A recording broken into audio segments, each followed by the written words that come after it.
নমস্কার। পজিটিভ বার্তার পর্দায় আপনাদের আবারও অনেক অনেক স্বাগত। আমরা চলে এসেছি প্রতিদিনের মতো পজিটিভ বার্তার আলোচনা নিয়ে আপনাদের সঙ্গে। তো আপনারা চোখ রাখুন আমাদের পজিটিভ বার্তার Facebook live, Tripura knowledge city এবং পজিটিভ বার্তার ইউটিউব চ্যানেলে। আজকে আমাদের মধ্যে উপস্থিত আছেন একজন প্রাবন্ধিক, কবি এবং সাহিত্যিক। তো ওনার সাথে আজকে আলোচনা করে নেব। তার আগে বলবো যে একজন কবি, সাহিত্যিক ও প্রাবন্ধিক এরা সবাই কিন্তু ভাষা এবং চিন্তার কারিগর হয়ে থাকেন। তবে তাদের কাজের ধরন, শৈলী এবং উদ্দেশ্যগুলো একটু ভিন্ন হয়ে থাকে। একজন কবি হৃদয়ের কথা বলেন, একজন সাহিত্যিক বলেন জীবনের কাহিনী বা জীবনের ছায়ার মধ্যে কিভাবে সে কথা হবে সেগুলোই বলেন, এবং আর প্রাবন্ধিক বলেন যুক্তি ও বিশ্লেষণের মধ্যে থাকা বিভিন্ন কথাবার্তা। তো এরকমই একজন মানুষ আমাদের মধ্যে উপস্থিত আছেন, অনিমেষ ঋষি দাস। ওনার সাথে আজকে আমরা কথা বলে নেব। আমাদের বিশেষ অতিথি। নমস্কার স্যার। নমস্কার। তো আমাদের পজিটিভ বার্তায় এসে আপনার কেমন লাগছে? আমি এর আগেও একবার পজিটিভ বার্তায় এসেছিলাম, আমার খুব পজিটিভনেস লেগেছিল। আর এইবার আসতে পেরে নিজেকে আরও ধন্য মনে করছি। আপনাদের অপরাগ ভালোবাসা এবং কি বলবো, সমাজে ইতিবাচক ভাবনার যে পরিকল্পনাগুলি, সেগুলি আমার কাছে খুব ভালো লেগেছে এবং সেই বিষয়গুলি সমাজের সামনে তুলে ধরা একটা অত্যন্ত গুরুত্বপূর্ণ কাজ বলে আমি বিবেচনা করি। ধন্যবাদ স্যার। আমাদের এই পজিটিভ বার্তায় আপনাকে অনেক অনেক স্বাগত। একদম একদম ম্যাডাম। তো এরপরে জানতে চাইবো যে আপনার যে এই যে কবি, প্রাবন্ধিক এবং সাহিত্যিক হওয়ার যে গল্পটা যদি আমাদের মাঝে একটু তুলে ধরেন। আমি 2007 থেকে সাহিত্য চর্চা শুরু করি। প্রথমত খুব ছোট ছোট কবিতা লিখতাম, অনুকবিতাগুলি লিখতাম। তারপর যখন থেকে পেপারে আমি নিয়মিত লেখা দিতে শুরু করি, তখন থেকে আমার পরিচিতি হয়। আমি আস্তে আস্তে করে কি বলবো, কবিদের যে ধারাবাহিকতাভাবে বিভিন্ন সাহিত্য সংস্কৃতির সাথে যুক্ত হওয়া, সেটা আমি আস্তে আস্তে করে আমি হই। তো এই হলো আমার সাহিত্য জগতের শুরুও বলতে পারেন বা যাত্রাও বলতে পারেন। ধন্যবাদ স্যার। তো এরপরে জানতে চাইবো যে তসলিমা নাসরিন যিনি আছেন, ওনার সম্পর্কে যদি কিছু বলেন আমাদের এই প্ল্যাটফর্মের মধ্যে। একদম। তসলিমা নাসরিনকে আমি এই কথাই বলবো, উনি পৃথিবী বিখ্যাত একজন বিতর্কিত কবি, এটা সারা বিশ্ব জানে। ওনার লেখার জন্য ওনার নিজের যে জন্মভূমি বাংলাদেশে উনি জন্মগ্রহণ করেছিলেন। উনি পেশাগত দিক থেকে ছিলেন একজন doctor, MBBS doctor. MBBS doctor হওয়ার দরুনও উনি একটা সময় রিয়েলাইজ করেছেন অবশ্যই ডক্টরের হলো সমাজসেবা করা, এটা একটা সমাজসেবা করা। উনি ডক্টর হয়ে মানুষের সেবাই করেছেন, ওটা ডক্টরদের ধর্ম। কিন্তু একটা জায়গায় উনি মনে করেছিলেন যে এটা একটা জায়গার মধ্যেই সীমাবদ্ধ থাকে, কারণ ওনার মধ্যে সেই কাব্যিক চেতনা এবং কাব্যিক যে ভাবনাগুলি ছিল, উনি মননে নিয়ে দেখেছেন যে এটাকে অনেক বেশি বিস্তৃত করা দরকার, তাহলেই মানুষের কাছে সেই বার্তাটা যাবে। যেহেতু ভগবান আমাকে গড গিফট হিসেবে সাহিত্যের জন্য বেছে নিয়েছেন, তো সেটাকে উন্মুক্ত করা প্রয়োজন। সেই স্বার্থে যখন উনি লেখা শুরু করেন, তখন কিছু লেখা ওনার বিতর্কিত হয়। যাক, আমি সে বিষয়ে যাব না, কারণ যেহেতু এটা পজিটিভ বার্তা, আমরা পজিটিভনেসই মানুষকে দেওয়ার চেষ্টা করব। তো সেই ব্যাপারে উনি দেশ থেকে বিতাড়িত হন, কিছুদিন লন্ডন থাকেন, কিছুদিন ভারতবর্ষ থেকেছেন। যদিও ভারতবর্ষের মানুষ ওনাকে এখনও খুব ভালোবাসে, হ্যাঁ, ওনার সাহিত্য চর্চা এখনও ভারতবর্ষের মানুষ করে এবং শ্রদ্ধার সঙ্গে তসলিমা নাসরিনকে স্মরণ করেন এখনও। ধন্যবাদ। ধন্যবাদ আপনাকেও। তো এরপরে জানতে চাইবো যে ভারতবর্ষে সাহিত্য সংস্কৃতি কোন পথে এগোচ্ছে আপনি মনে করেন? বিশাল একটা বড় কোয়েশ্চেন, এবং কি বলবো, হয়তোবা আমি যদি শুরু করি এই বিষয়ে তাহলে রাত্র পেরিয়ে যাবে, তবু আমি যতটুকু পারি সংক্ষেপে বলবো। ভারতবর্ষের সাহিত্য সংস্কৃতি একটা বিরাট প্রেক্ষাপট। এখানে যত বলা যাবে তত কম মনে হবে, তবু যতটা সম্ভব আমি বলছি। আমরা সেই রবীন্দ্রনাথ থেকে শুরু করি, নজরুল, সুকান্ত, কে নেই এই ভারতবর্ষে? ওনাদের অনুপ্রেরণায় আমরা আজ লেখালেখি করি। আমরা যারা কবি সাহিত্যিকরা আছি, আমরা প্রত্যেকেই মনে করি কবিতা লেখা বা সাহিত্য চর্চা করা এটা গড গিফট। কারণ সবার দ্বারা এটা হয় না, হ্যাঁ, সবাই এটা পারেও না। আর আরেকটা সবচেয়ে বড় বিষয় যেটা, ভারতবর্ষের যে সাহিত্য সংস্কৃতি, এটাকে ডিভাইড করতে হবে, একভাবে দেখলে হবে না।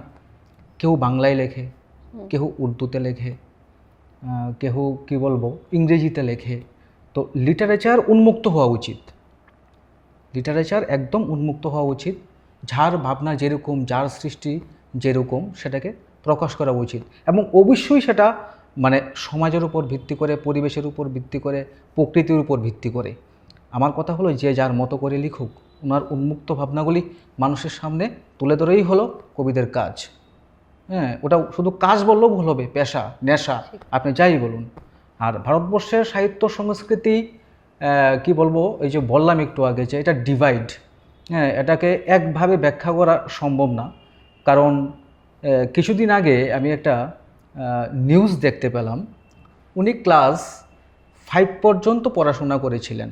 আমি অত্যন্ত দুঃখিত, ওনার নামটা আমি বলতে পারছি না। উনি কি একটা ভাষায় কবিতা লিখতেন। কবিতা লেখার পর উনি একটা বই সম্ভবত বের করেছিলেন ওনার সেই মাতৃভাষার উপর। এখন এই বই পড়ে উনি এই বইটা বের করার পর এত জনপ্রিয়তা পেলেন, উনি পদ্মশ্রী পেলেন ভারতবর্ষ থেকে। পাওয়ার পর এখন বর্তমানে উনার লেখা নিয়ে যারা পড়াশোনা করছে লিটারেচার নিয়ে, পিএইচডি করেন। তো শিক্ষা ব্যবস্থাটা মানে কি বলবো, যে শিক্ষাটা, বলেছি শিক্ষা ব্যবস্থা না, মানে শিক্ষাটা পুঁথিগতভাবেই যে সীমাবদ্ধ থাকে এটা নয়। সেদিকে হিসাব করলে কিন্তু আমি রবীন্দ্রনাথকেও টানব। উনি কিন্তু মানে প্রথাগত শিক্ষার বাইরে ছিলেন, স্কুলে যেতেন না, প্রথাগত শিক্ষার বাইরে ছিলেন, কিন্তু তারপরেও উনি বিশ্বকবি রবীন্দ্রনাথ ঠাকুর, নোবেল পুরস্কার প্রাপ্ত রবীন্দ্রনাথ ঠাকুর। না, আমি পুঁথিগত শিক্ষার বিরুদ্ধে যাচ্ছি না, পুঁথিগত শিক্ষাও দরকার আছে, প্রয়োজন আছে, সার্টিফিকেটেরও প্রয়োজন আছে, কিন্তু আমি শুধু এই কথাটাই বুঝাতে চাইছি যে শিক্ষার কোনো ধারাবাহিকতা থাকে না। শিক্ষা শিক্ষার মতোই আসে, সেটা পারিবারিক শিক্ষাই হোক, পুঁথিগত শিক্ষাই হোক, বা কি বলবো সার্টিফিকেটের জন্য যে শিক্ষা সেটাই হোক, শিক্ষা তো শিক্ষাই হয়। ধন্যবাদ। ধন্যবাদ আপনাকেও।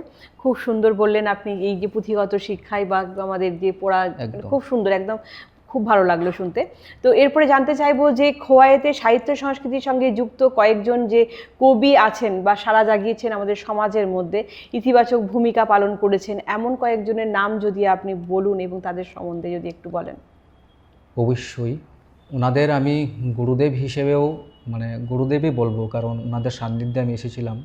এর মধ্যে কয়েকজন নেই, মৃত হয়ে গিয়েছেন। তবে এখনও যারা আছেন, যারা সাহিত্য চর্চা করেন, ওনাদের মধ্যে অন্যতম হলো শ্রীযুক্ত প্রিয়তোষ ঘোষ, আমার গুরুদেব। তারপর দীপাল ঘোষ, উনি একজন প্রখ্যাত কবি। এবং প্রিয়তোষ স্যার যিনি আমার গুরুদেব, যার নাম আমি বললাম, উনিও সাহিত্য সংস্কৃতির সাথে জড়িত। উনিও কবিতা লিখেন, প্রাবন্ধিক গল্প লিখেন, এবং উনি একজন বিখ্যাত সাংবাদিকও, যদিও এক সময়ের, এখন নেই, বয়স হয়ে গিয়েছে। আর তেলিয়ামুড়া থেকে যদি আপনি বলেন যে তেলিয়ামুড়াতে সেরকম কেউ আছে কি না, তাহলে আমি অবশ্যই দুলাল পাল স্যারের নামটাই প্রথম নেব। আরেকজন যিনি আছেন সুনির্মল বিশ্বাস, ওনাকে আমি খুব শ্রদ্ধা করি, দুজনকেই শ্রদ্ধা করি, সম্মান করি। গুরুদেব, ওনাদের সান্নিধ্যে এসে অনেক কিছু শিখতে পেরেছি, অনেক কিছু জানতে পেরেছি। এই ধন্যবাদ স্যার আপনাকে। তো এরপরে জানতে চাইব যে সমাজ সংস্কারক হিসাবে আপনার সামাজিক ভাবনাগুলো যদি একটু তুলে ধরেন আমাদের মাঝে। একদম। প্রথমত কথা বলবো, সমাজ সংস্কারক যে শব্দটা, এই শব্দটা খুব উঁচু মানের, খুব কি বলবো, এটা বহুস্তরীয় একটা পর্যায়। সমাজ সংস্কারক হওয়া মুখের কথা না, সমাজে অনেক দায়িত্ব নিয়ে কাজ করতে হয়। আমরা যখন রাস্তায় পাগলদের দেখি, ওরাও সমাজের একটা অংশ, ওদেরও একটা ইতিবাচক ভূমিকা আছে। ওনারা আমাদের কাছ থেকে এসেছেন কোনো না কোনোভাবে, হয়তো বা ডিফেক্টিভ হয়ে আজকে রাস্তায় ওনাদেরও সংসার আছে, পরিবার আছে হয়তো কারো। তো সেই জায়গায় দাঁড়িয়ে প্রত্যেক সমাজ সংস্কারই নিশ্চয় চিন্তা করবে, যাদের ভালো মনন, ভালো চিন্তাধারা আছে, যে ওনাদেরকেও আমরা কাছে নিয়ে, কাছে টেনে এনে ওনাদের মানে যে সভ্য সমাজে ফিরিয়ে আনা যায় কি না, ওই চেষ্টাটা থাকা দরকার। শুধু মুখে মুখে সমাজ সংস্কারক বললে নিজেকে হবে না, এই এই কাজগুলি করতে হবে, কারণ ওনারাও এই সমাজেরই লোক। হ্যাঁ, এই ওনারা তো ভিন গ্রহ থেকে আসেনি, এই পৃথিবীর বুকেই। আর আরেকটা কি কথা বলবো, মানে সমাজ সংস্কারক, আমরা যারা নিজেদের সমাজ সংস্কারক হিসেবে দাবি করি, তাদের প্রত্যেকেরই শুধু একটা জায়গায় থেমে থাকলে হবে না। আরও লোক, আরও সমাজ সংস্কারক যারা আছে তাদেরকে একত্রিত করে প্রয়োজনে একটা অর্গানাইজেশন করুন, প্রয়োজনে একটা প্ল্যাটফর্ম তৈরি করুন, যেখান থেকে আমরা সবাই মিলে সমাজের যে নেগেটিভ ভাবনাগুলি আছে এগুলির বিরুদ্ধে একসাথে সামিল হয়ে যাতে আমরা একত্রিত হয়ে যাতে লড়াই করতে পারি। আপনি দেখুন, এখনও গ্রামে গঞ্জে একটা জিনিস, এটা বেশি দিনের ঘটনা হবে না, কিছুদিন আগে টিভিতে এসেছে, হ্যাঁ, বিভিন্ন ইলেকট্রনিক মিডিয়াতে এগুলি দেখিয়েছেন, ডাইনি অপবাদ দিয়ে মহিলাকে মারা হয়েছে এবং নির্মমভাবে মারা হয়েছে। এগুলি কখনোই কি কাম্য? কারণ কেননা এগুলি কি বিশ্বাস করার যোগ্য যে এখনও ডাইনি আছে? মানে আমরা কোন জায়গায় আছি এখন? 21 শতক এসে গেছে এই পৃথিবীর বুকে, 21 শতক চলছে, হ্যাঁ, মানুষ চাঁদে পৌঁছে যাচ্ছে, কিন্তু আমরা ডাইনি নিয়ে পড়ে আছি। এটা তো সামাজিক অবক্ষয়, সামাজিক অবক্ষয় না? এগুলি জন্য কথা বলা দরকার, প্রতিবাদ করা দরকার। হ্যাঁ, তো আমরা সবাই একত্রিত হলে এটা সম্ভব, একার পক্ষে লড়া সম্ভব না। একটা ছোট বাক্য এদিকে বলবো যে 10 মিলে করি কাজ, নাহি বই নাহি লাজ, মানে একটা ভাষায় বললাম।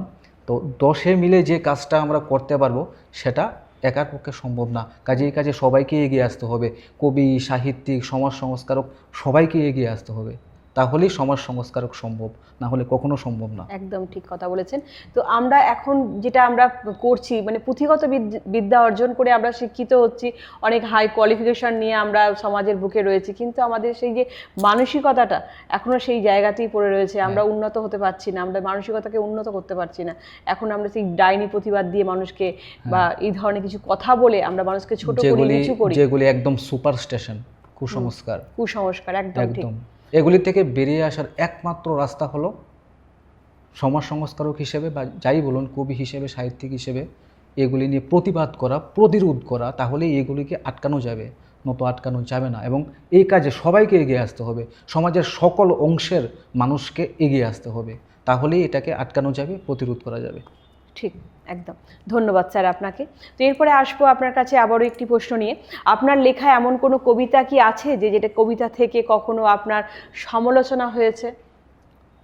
দেখুন, কবিতা লিখতে গেলে সমালোচনা হবে। প্রত্যেকটা বিষয়েরই একটা গুড এফেক্ট, একটা সাইড এফেক্ট থাকে। কবিতা অনেক সময় কি হয়, আমরা কবিদের মানে কবিতা লেখা যেটা, এটা উন্মুক্ত ভাবনার উপরই হয়। কবিরা সবসময় উন্মুক্ত ভাবনা নিয়ে লিখবে, একটা জায়গায় থেমে থাকবে না। সমাজ নিয়ে লিখবে, গাছ নিয়েও লিখবে, ফল নিয়েও লিখবে, মানুষ নিয়েও লিখবে। তো অনেকে এরকম বলে যে কবিরা নাকি কল্পনার সাগরে ডুবে থাকে সারাক্ষণ। এই কথাটা ভুল। কবিরা সমাজে ইতিবাচক ভূমিকা পালন করে। হ্যাঁ, কল্পনার সাগরও লিখতে হবে, কারণ আমি যখন শিশু সাহিত্য লিখব তখন নিশ্চয়ই এটা কল্পনার হলেই ভালো। কেননা ওর মননে কাল্পনিক জগৎটাই বসবাস করছে এখন ওর মাইকেল মধুসূদন দত্ত সম্পর্কে জানার বয়সটা হয়নি। ও চাঁদ নিয়ে জানবে, আকাশ নিয়ে জানবে, জল নিয়ে জানবে। তো সেই জায়গায় থেকে দাঁড়িয়ে অবশ্যই বলবো, ভালো জিনিসেরও সমালোচনা হবে, খারাপ জিনিসেরও সমালোচনা হবে। সমালোচনা করা খারাপ জিনিস নয়, কেননা এটারও একটা পজিটিভ দিক আছে। যখন একটা বিষয়ের উপর সমালোচনা হবে তখন আমি নিজেকে আরও বেটারভাবে তৈরি করতে পারবো। সমালোচনা না হলে ভুল ত্রুটিগুলি আসবে না সামনে। তাই আমি বলবো সমালোচনা হোক। ঠিক, মানে অন্ধকার না থাকলে আলোর দিশা দেখা যায় না, যে আলোর গুরুত্বটা কতটা, সেই ঠিক তেমনই মানে থাকবে, নেগেটিভ থাকবে, পজিটিভ থাকবে, একদম। ধন্যবাদ স্যার। তো এই পরিপ্রেক্ষিতে যদি আপনি কিছু তো স্বরচিত কবিতা লেখেন বা সেরকমই একটি কবিতা একটু জেনে নেব বা শুনে নেব। একদম। যে কবিতাটা পাঠ করছি একটু ব্যতিক্রম, তবে সমাজে আশা রাখছি ইতিবাচক ভাবনা প্রকাশ হবে বা দিতে পারব। নীলার নীল কীর্তি কবিতার নাম। নীলার নীল কীর্তিতে নাজেহাল সংসার, সন্তানের ভবিষ্যৎ অনিশ্চিত, জেনেও নীলা ভালোবাসার রং ছবি এঁকেছেন স্বামী সন্তান সবাইকে বিসর্জন দিয়ে। এত ভালোবাসা ওদের কোথা থেকে যে আসে কে জানে। নীলা এখন বেজায় খুশি, মুখে হাসি নিয়ে সে সবাইকে জানান দেয় মিছে স্বাধীনতার। কিছু কাল্পনিক গল্পকে সত্য বলে চালিয়ে দেয় সবার কাছে। কিন্তু সে ক্ষণিকের জন্য ভুলে যায় গল্পের গরুর তো আর 4টে পা নেই যে সে হাল চালাবে। প্রেমে দুচোখ অন্ধ নীলার। প্রেমিক এখন ভবিষ্যৎ জীবনের আলপনা এঁকে চলেছেন নীলাকে সাক্ষী রেখে। ব্যস্তে গেছে নীলার সাংসারিক জীবনের সব কিছু। প্রেমে অন্ধ নীলা ও বিলিয়ে দিয়েছেন শারীরিক চাহিদার চরম সুখ তার প্রেমিককে। এমন সময় হঠাৎ নীলার প্রেমিক জানালো, আমি তোমাকে বিবাহ করিতে পারিব না। নীলার স্বপ্নভঙ্গ হলো। নীলা সব কিছু হারিয়ে বুঝতে পারল এত শুধু ক্ষণিকের মোহমায়া আর মিষ্টি কিছু কথার ফোনালাপ ছাড়া আর কিছুই ছিল না। বাহ, খুব সুন্দর। ধন্যবাদ স্যার আপনাকে। অসংখ্য ধন্যবাদ আপনাকেও। তো এমনই আরও একটি কবিতা শুনে নেব আপনার কাছ থেকে। একদম। কবিতার নাম ব্যর্থ প্রেম। বারবার বুক ভাঙে, হৃদয় ভাঙে কয়বার, অনন্ত প্রেম লিখেছে কবি, জাগাতে প্রেম বারবার। তাই তো অবহেলার পর ফিরে আসি, একটু দেখাও যদি মুখের হাসি। জানি সব ছলনা, কিন্তু মিথ্যে আমার গল্প, শব্দ কবিতা তুমিহীনা। যদি পারো ভালোবাসিও, মরার পরেও দূর থেকে দেখিও যদি আনন্দ অশ্রু ঝরে। তাতেই আমি খুশি, তুমি খুশি আমি মরাতে। মরি তো আমি প্রতিদিন, যতবার দাও অবহেলা। মৃত্যুর পরেও বলতে চাই তুমিই আমার নীলা। সবার কপালে সুখ জোটে না, কপাল আমার মন্দ, তাই তো তুমি গোপনে করো আমার গাল মন্দ। এটা শুধু তোমার অবহেলা নয়, হিংসাও বটে। আমি কেন শব্দ সাজাই তোমার সুন্দর মুখের কথা লিখি, ঠোঁটের আলিঙ্গন লিখি, চুলের বর্ণনা লিখি। এতে কি তোমার কপাল ফাটে? ভালোবাসা যদি নাই বুঝো হে প্রিয়, এক সময় বুঝবে তুমি আমার চেয়ে ছিল না কেহ শ্রেয়। যখন আমি মরে যাব পাবে না আমায় তুমি, হয়তো অনেক খুশি থাকবে, কষ্টে থাকবো আমি। বাহ, খুব সুন্দর। ধন্যবাদ স্যারকে আবার। অসংখ্য ধন্যবাদ। তো এরপরে জানতে চাইবো স্যারের কাছে আবারও একটি প্রশ্ন নিয়ে, যে ধারাবাহিকভাবে আমাদের যে যুব সমাজ আছে তারা কতটা সাহিত্য সংস্কৃতির প্রতি এগোচ্ছে? দেখুন, এটা একটা মানে খুব গুরুত্বপূর্ণ প্রশ্ন। আমি সেটাই বলবো, সাহিত্য চর্চা এখন হচ্ছে না, এ কথা বলে ভুল হবে, হচ্ছে, কিন্তু যতটুকু হওয়ার প্রয়োজন ততটুকু হচ্ছে না। মানুষ ইদানিংকালে এ যাবৎ বিভিন্ন ধরনের স্মার্টফোন বেরিয়েছে, বিভিন্ন ধরনের যান্ত্রিক অ্যাপ বেরিয়েছে, বিভিন্ন ধরনের কম্পিউটার বেরিয়েছে, এগুলি নিয়ে ব্যস্ত বেশি থাকে। আমি অবশ্যই বলবো সেটারও পজিটিভ দিক রয়েছে। আমি একবারের জন্য বলছি না এগুলি সব কিছু ছেড়ে দিয়ে সবাই সাহিত্য চর্চায় লেগে যাক, এটা না। বিষয়টা হচ্ছে আমরা ওই বিষয়গুলিকে যতটা প্রাধান্য দিচ্ছি, সাহিত্য চর্চাকে ততটা প্রাধান্য দিচ্ছি না, তার জন্যই এত সামাজিক অবক্ষয়। আমি যদি বলি আজকে বিনয় বাদল দীনেশকে, হু ইজ বিনয় বাদল দীনেশ, আপনি বিশ্বাস করবেন না, জানি না সেটা বিশ্বাস করবেন কি না, ক্লাস 10-এ পড়ে বা মাধ্যমিক দেবে, এই বিষয়টা এরকম একটা ছাত্রের জানা দরকার যে বিনয় বাদল দীনেশ কে ছিলেন, মাস্টার সূর্য সেন কে ছিলেন, কিন্তু ওনারা জানে না। কেন জানে না? এটা একমাত্র সাহিত্য চর্চা হচ্ছে না সেরকমভাবে, গড়ে সেরকমভাবে আলোকপাত করছেন না আমাদের গার্ডিয়ানরা, আমাদের গুরুজনরা, সেই জন্য এত সামাজিক অবক্ষয়। কারণ ঋষি অরবিন্দ থেকে শুরু করে নেতাজি সুভাষচন্দ্র বোস, প্রত্যেককে জানার জন্য পাঠ্য বইয়ে ওনাদের বিভিন্ন রকম আলাপ আলোচনাও রেখেছেন বিভিন্ন জ্ঞানীগুণী মানুষেরা। কিন্তু কি হচ্ছে, এটা আমাদের যেরকমভাবে ওনাদের মাইন্ডে, ইউ মিন টু সে, আমি বলতে চাইছি ওনাদের বলতে আমাদের যে ছোটো কুচিকাচারা রয়েছেন, যে বাবা বলো তো বিনয় বাদল দীনেশকে, এটা যদি ছোট থেকেই বোঝানো হয় যে ওনারা স্বাধীনতা সংগ্রামী ছিলেন, ওনাদের বিশাল বড় ভূমিকা আছে এই আমাদের দেশকে স্বাধীন করার জন্য ওনাদের অগ্রণী ভূমিকা রয়েছে, অগ্রণী ভূমিকা করেছেন। তো এটা এরকমভাবে না বললে ওনারা জানবেন কি করে? ইদানিংকালে এরকমও আমি দেখতে পাচ্ছি কিছু বিষয়, এটা বলতেই হচ্ছে, ছেলে মেয়েদের ভাত খাওয়ানোর জন্য মা বাবা কার্টুন দেখাচ্ছে মোবাইলে। হুম আমি ওটার বিরোধিতা করছি না, ভালো কথা, কিন্তু মোবাইলের এরকম একটা অভ্যাস হয়ে যাচ্ছে, সেটা সে মোবাইল না দিলে আর ভাত খেতে চাইছেন না। কেন এটা না করে তো কবিতা পড়েও খাওয়ানো যায়, ওই অভ্যাসটা করেন। বা ছোট হ্যাঁ, ছোট বা গল্পগুলো ছোট ছোট পড়েও গল্প শোনানো বলেও তো যায়। ভাত খাওয়ানো যায়। খাওয়ান, সে থেকে তার শিক্ষাটাও হলো, তার খাওয়াটাও হলো, তার একটা আগ্রহ জন্মালো যে মা আজ গল্প বলবে, আমি ভাত খাবো। সেটা একটা বিরাট বড় বিষয়। আগের দিনে আপনি লক্ষ্য করে দেখবেন, যখন মোবাইল ছিল না, টিভি ছিল না, আমাদের মা বাবারা কিন্তু এরকমভাবে আমাদের মানে গল্প গঠন বলে করেছেন, শোনাতেন। গঠন করেছেন। তো এই ভাবনাটা এখন আসা উচিত, প্রত্যেক ঘরে ঘরে এরকম মনোবৃত্তি আসা উচিত। তাহলে সমাজও সংস্কারক হবে, সমাজ সভ্যতার পথে এগোবে। হ্যাঁ, মানুষ তৈরি হবে। হ্যাঁ, আমরা সবাইদের বলি যে কেউ ডাক্তার হও, ইঞ্জিনিয়ার হও, একবারের জন্য কি কেউ বলি আগে মানুষ হও? এই কথাটাই আমরা ভুলে গেছি। হও না, তুমি ডাক্তার হও, ইঞ্জিনিয়ার হও, একদম ভালো কথা, কিন্তু তার আগে মানুষ তো হও। মানুষ হওয়ার পর তারপর তুমি ডাক্তার হও, ইঞ্জিনিয়ার হও, সাংবাদিক হও, ডোন্ট মাইন্ড। দেখুন, সামাজিক অবক্ষয়ের আমরা কোন পর্যায়ে আছি এখন। ছেলে আমেরিকাতে কাজ করে, বিরাট একটা হাই প্রফেশনে, হয়তো অফিসার হবেন। এটা আমার কথা না, নিউজের কথা, টিভিতে উঠেছে এই বিষয়টা। বাবার মৃত্যু হয়েছে, ছেলে আসবে না, আসতে পারবে না। এর থেকে কি দুঃখজনক ঘটনা আর হতে পারে? আত্মকেন্দ্রিকতা আমাদের মাঝে এরকমভাবে ঘিরে ধরেছে, ওর হয়েছে আমার কি। এবং এটা আমাদের অনেক গার্ডিয়ানরাও করছেন ইদানিংকালে, যে তুই এখানে কান দিবি না, তুই তোর দিকে চেয়ে থাক, তুই কি হচ্ছিস ঠিক না। পাশের বাড়ি খেলো কি না খেলো, এটাও আমার দায়িত্বে পড়ে ওনাদের জিজ্ঞেস করাটা, যে বাবা তুমি খেয়েছো, তোমার ঘরে আজ রান্না বাড়া হয়েছে তো। এটা ন্যূনতম সামাজিক কর্তব্য আমাদের। কর্তব্য আমাদের, কিন্তু সেটা আমরা করছি না এখন। হ্যাঁ, আমরা দিনকে দিন শুধু অবনতির পথেই যাচ্ছি। এটা থেকে বেরিয়ে আসতে হবে।